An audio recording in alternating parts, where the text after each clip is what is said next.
So, last time guys, in-review natin itong power bank ni Yubao. 10,000 mAh, tapos supported siya ng wireless charger.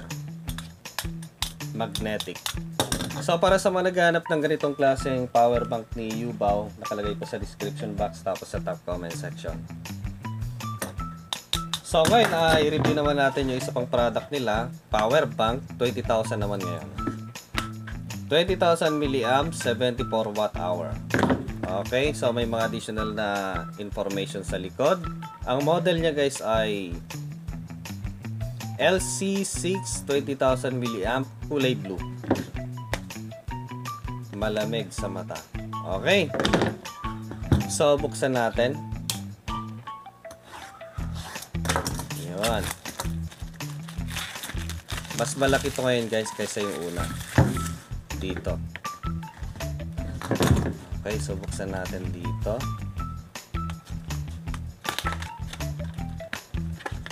Meron siyang box ulit sa loob. Masikip. Masikip siya. Kailangan siguro itulak sa kabila. Tulak natin. Yun. Okay, so meron siyang box ulit. Guys, sa una. Yun, oh. So, mas mataba siya ngayon kasi 20,000 mAh. Meron siyang charging cable dito. Type A, tapos Type C. Then, eto guys yung power bank, tapos yung kanyang user manual. Okay, Chinese at English. Para maintindihan natin. Okay, so ito guys yung power bank, kulay blue, Yubao.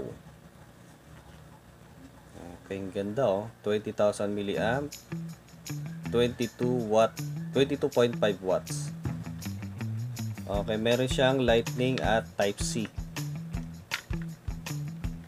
Okay. Mahaba siya. Compare dito sa isa, mas maigsi. You know.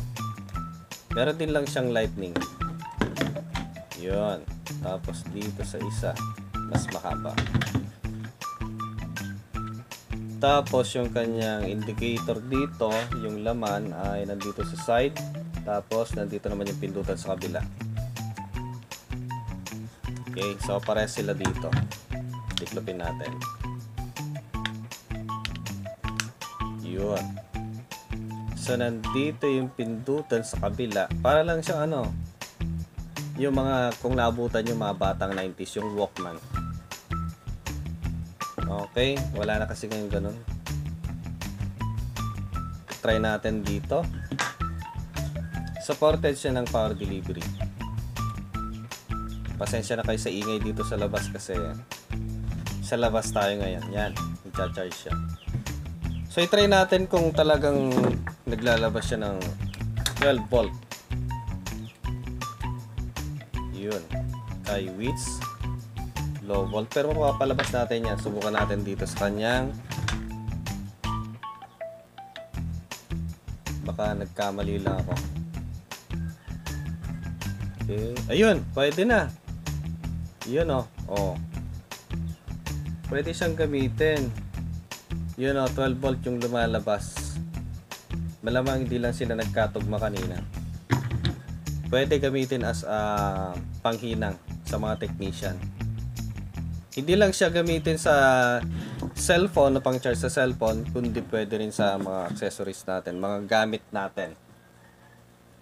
So yan siya guys, so pwedeng gamitin. Kasi last time hindi ko siya napagana eh. You know. Laking tulong sa ating mga technician kung ganito yung gagamitin natin. So try na natin tanggalin dito.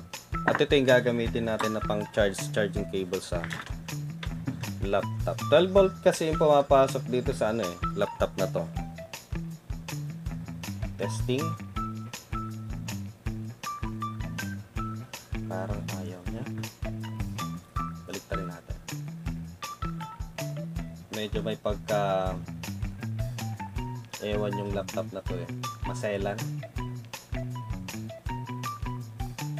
Charge ba? Hindi. Try natin i-on dito. Wala din.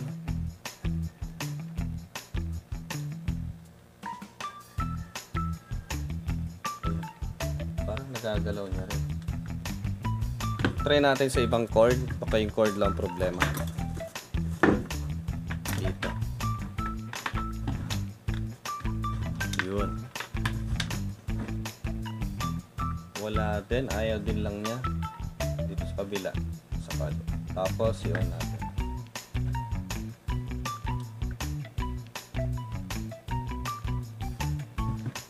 Wala. Ayaw mag-charge.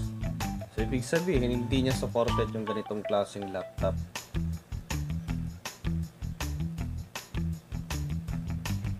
Wala.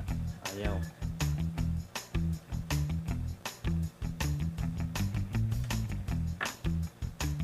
Pero pagdating sa ibang mga device, kagaya ng mga cellphone, try natin dito sa speaker na to. Dito sigurado ako kaya niya. Okay, 101% kaya niya yan. Okay. Tapos, sa ibang mga cellphone, i-try natin. Boom, nag-charge. Okay. I-try din natin kay JBL kasi ito ay supported ng power delivery. 12 volt yung kanyang input. So from 3.7 tatas niya hanggang 12 volt. Yun, nag-charge. Okay, ayos. Ayos na ayos. Kahit wag na yung laptop, basta itong JBL may charge niya. Masayang masaya ako. Okay. Laking tulong yun sa JBL sa music natin. Ayun o. Ito ay supported siya ng power delivery hanggang 20 volt. So pasok naman yung 12 volt.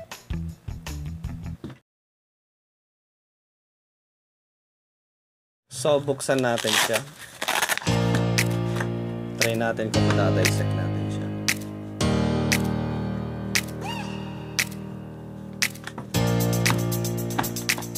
So sa tingin ko dito ay nakalock lang naman ito, wala siyang mga screw.